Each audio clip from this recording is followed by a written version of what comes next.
Hello, fiber pals and crafty friends. Welcome to episode 11. I wrote a title. So, welcome to episode 11 of Matti Makes Weekly Roundup podcast. Because it needed a name. It really did. So, here's what I normally go over. In that order. So, let's start off, crafty friends, with I got a little addicted onto my Norwegian spinning wheel. You know, I was spinning on it last episode and I just kept spinning. So this is what I was working on last episode. Finished off this lovely gray. Well, I plied up what I had here, so I had no mohair left. So then I did this mohair, which I called the clown bat because it was a whole bunch of colors, a lot of green, but all the other colors in the rainbow were also part of this bat, and it just looked like clown hair. And then there is some of the purple left underneath, but not enough to do anything sizable. So I spun this beautiful green and brown. This is a long wool as well, so these are similar sheep. And I just love the way this turned out, and I'm pretty sure I dyed. This was white and it's dyed. I don't even think it's natural brown.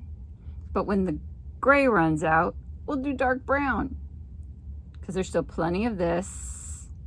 There's still half a bat left, and there's still about half a bat left of that one. So that's that. I just, she rumbles and she rattles, but I just really adore spinning on her.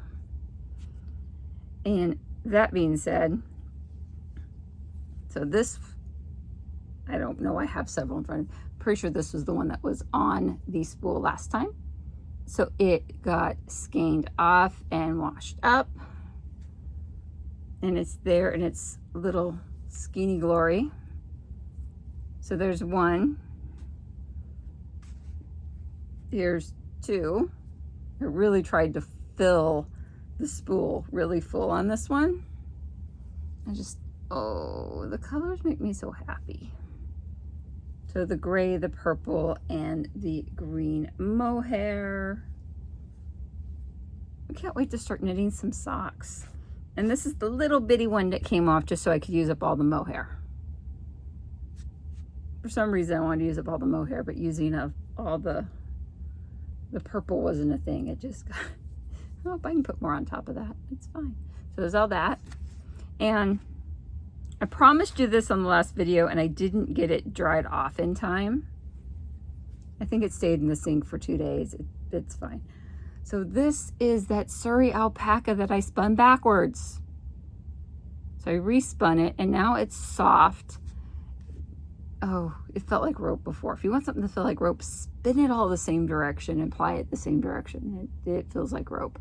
So this I actually did correctly, and you can see the beautiful twist on that, since they're different alpacas giving you different colors. And it's soft and it's floofy, and I don't know, is it a shawl? I don't know what to do with it. It kind of looks good this way, but yeah,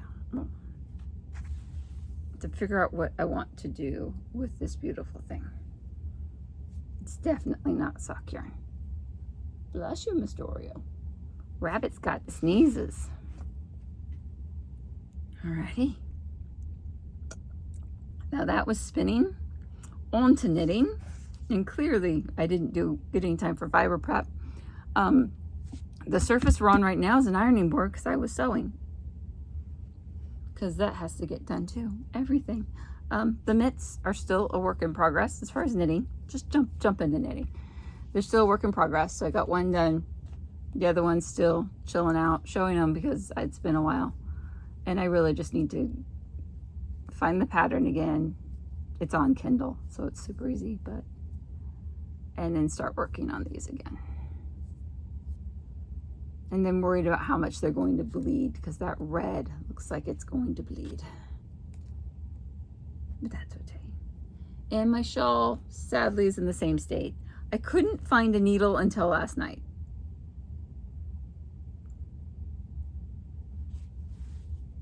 That's okay. because I spent last week kind of cleaning the room and some things got moved in the wrong spots. So here's the beautiful little shawl. Such a cute little, almost capelet of sorts. And it'll grow when I block it out. Next time, I promise, I will have this blocked out by next video. I feel really bad that I don't right now. But last week was crazy, and this week's probably going to be crazier. But I will find time to do that, because this is Oregon State Fair week. So I will spend Friday, Saturday, and Sunday of this week at the Oregon State Fair minding the quilts. Basically telling people with food and drink to please stand back. There's plenty of space. You can be a foot or two away from the quilts. We don't need them to get anything on them. And don't touch them. Why do people want to touch them? And we have thousands of people coming through the fair, so we don't need thousands of fingerprints.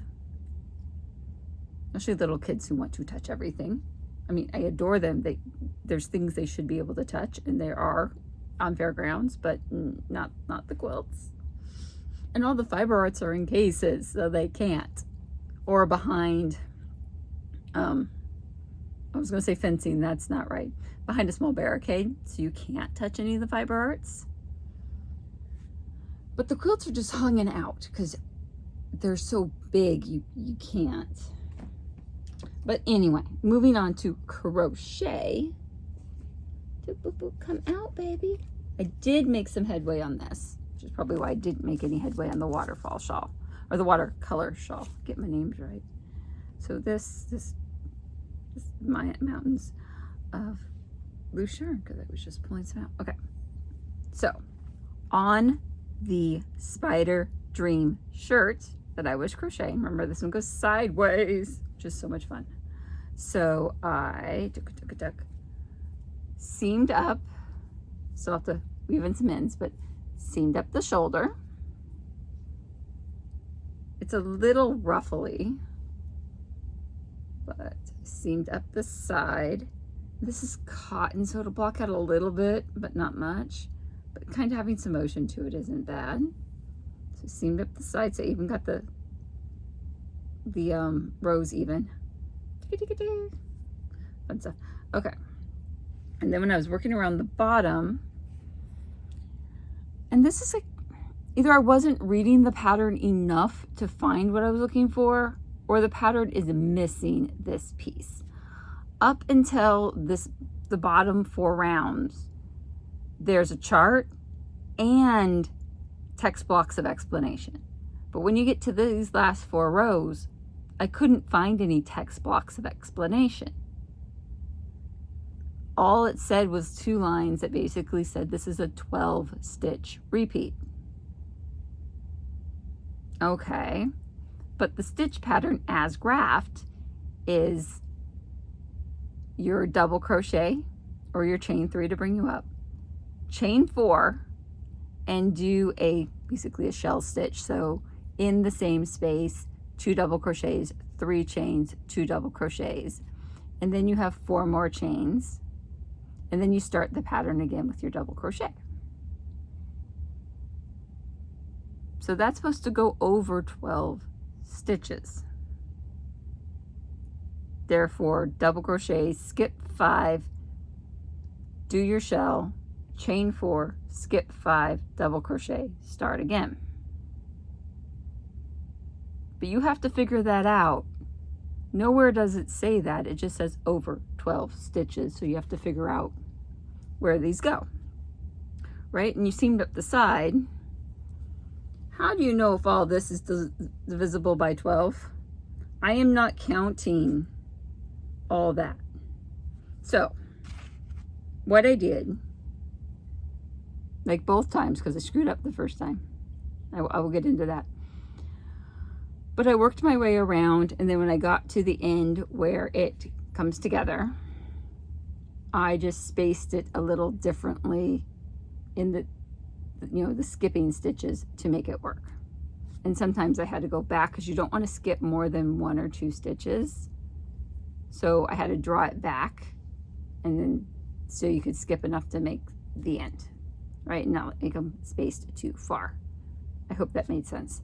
The first time I went around, somewhere in the pattern I went shell stitch, chain 4, double crochet, chain 4, double crochet, chain 4, shell stitch. So I ripped that out to make sure I had the shell stitch and then the double crochet and then the shell stitch, because that's really important. And you really messed it up. So I went back, ripped that out, and then came back, and you just kind of have to fudge your way through it. And you're not really, I did it right where the hip comes in, so it kind of pulls down and up. So you're gonna have a lot of gathers here on the hip. So it didn't really matter that I was missing a stitch or two, because you're not really going to see it. So now I'm going through and putting the second row on. And now the graph makes a lot of sense, because one graph, it's just like 4 graphed rows. So now that you know how it's based, you can work your way through. So double crochet to get yourself to the right level. Or does that not look right? But it's fine. Okay, double crochet to get yourself in the right level. Chain 3, double crochet in space, chain 2, make shell. It said make the shell only with 1 double crochet. I thought that looked stupid, so I do the doubles, you know, the 2 crochets, 2 double crochets, because then it looks balanced. Before it went out and then it went in, and then so this is supposed to flower with more and more and more and more stitches, but I didn't like it. I mean, I did the same here when I did that, because I did not like that this row only was supposed to have just 1 double crochet on each side instead of 2 in the shell stitch. And that's just where I differ with the designer, and that's fine. So what I'm saying, if you're reading a pattern in a chart and you're not happy with the way it looks, and a little bitty edit like adding another double crochet makes you happy, do it, because you're the one that's going to be wearing it. The designer just made it the way they wanted it. Why are we so far down? There you go. As far as that's concerned, but it's turning out super cute. Ruffle, ruffle, ruffle, ruffle.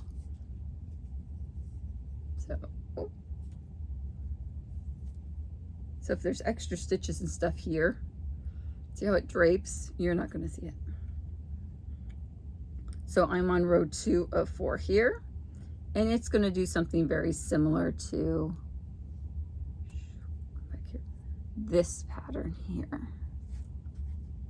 Right here, you can see more and more and more stitches as it goes out, so it looks like a, I was going to say chevron, that's not right, like a little fan. So we're just doing another lace row and building that out. It's like spring, but when I'm done, summer might be done. We're already starting to get really weird weather. I mean, it's been super, super hot, and now it's overcast. It was like over 100 the last couple days, and in this area, over 100 is not normal. So we are getting hotter summers and more unpredictable weather. Hence the whole global change, global warming situation. So do what we can about as individuals about that. We will do well with what we have. We will just make cotton, and I was going to say wools, but that's alpaca on the top. Use natural fibers. I'm doing what I can to be a little greener, and that's basically all I can do personally.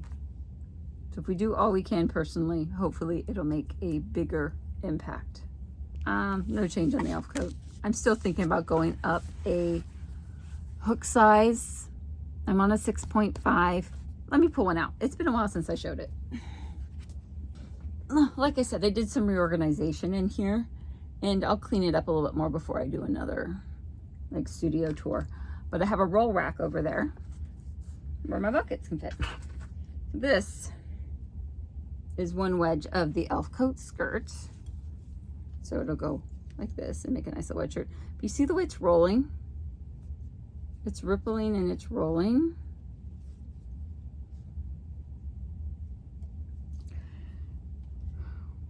So really give me your opinion as much as you can on this one. Do you see how dense it is? I mean, it's a little bit of light through it. But these are pretty dense stitches. And I do not remember I have to do an increase in here, so I'm not gonna crochet on it right now, but so you can see the holes. I pull on it, but it's pretty darn tight. And it called for a 6, but that was way too tight. But I've done, there's Lego hanging off. This one, right? And it's just, talk about not being green. This is an acrylic blend, but it's for a jacket, so I needed lots and lots of yarn. I have, so there's 2 panels that make up the skirt, the wedge, and then the little narrow panel. There's 1 narrow, 2 narrow. You see how it rolls? And being acrylic, you can't really get that out unless you iron it, and then you're gonna melt the fibers. Yeah, that's fun. Wedging, one finished wedge, 2 finished wedge. I do love the colors. And another one of these. Okay, so there's 3 almost finished wedges and 2 of the standard blocks. So a few hours of work there. And then just for tests, I have that, and I think I did it out of the same. This might have been a 6. It feels a little tighter, but, and it's at a different type of pastry poof. Just did a pastry poof.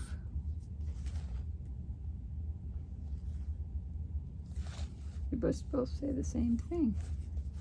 Pastry poof. Oh, this is a 3 and this is a 4. But if you hold them up together, very similar. This would be the one. Acrylic wool blend, 100% acrylic. So yeah, let me know if I should work it up in a 7, see if that helps, or if you have any tips and tricks with this type of crochet. Tunisian, it's Tunisian crochet. Any tips, tricks, and strategies would be helpful, because I'm not feeling it. Even though I have the full jacket, I know it will relax and I put the crocheted edge on it. I just like it to look nice before I do that. And before I go through much more work, because that's, I think you need 8 of the standard panels and 7 of the wedge panels to make the skirt. I'll have to double check because each size is a little different, of course. And I do have plenty of yarn to finish that one. But that will be a lot of stitches. A lot of stitches. And thank God Almighty, right now there's no acquisitions. I'm actually getting rid of stuff. So the Aurora Colony Spinners Guild is doing a little kind of trunk fair show. Get rid of what you have extra in your house craft room. Just a few minutes before the guild starts, we're going to go do that. So hopefully I can rehouse some of my other things that I don't need, because I have a whole shelf now of things that I'm like, I'm not going to use that. And I did try to eBay some things, but it almost winds up costing because of the shipping. Shipping's expensive. And I was bidding for the stuff, so it wasn't going for hardly anything. So I was maybe breaking even. So not really worth any time or effort. So hopefully my fellow guild members can just happily make things disappear for me. That'd be good. And maybe I can make something disappear for them. Right? Do a little exchange. What I'll use versus what I won't use. And that hair is driving me Bayetty. He won't stay put. So, fiber friends, Let me know in the comments below what you are up to, what you are doing. And I'm sorry, this is kind of a low energy one. I have not been getting enough sleep, and this week will not help. This is the only night I'm home, and it's Monday that I'm filming. And the rest of the week, I will not be home in the evenings. There's something planned every single evening. Right? Sewing, quilt guild, spinning guild, fair. So here's to a busy end of the summer.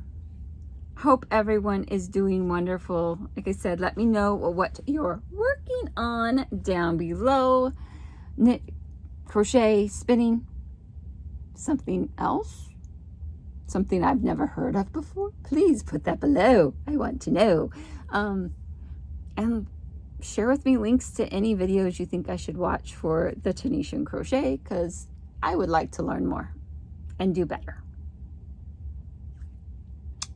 Until next time, friends, catch more of me here, subscribe there, and I will see you in the next one.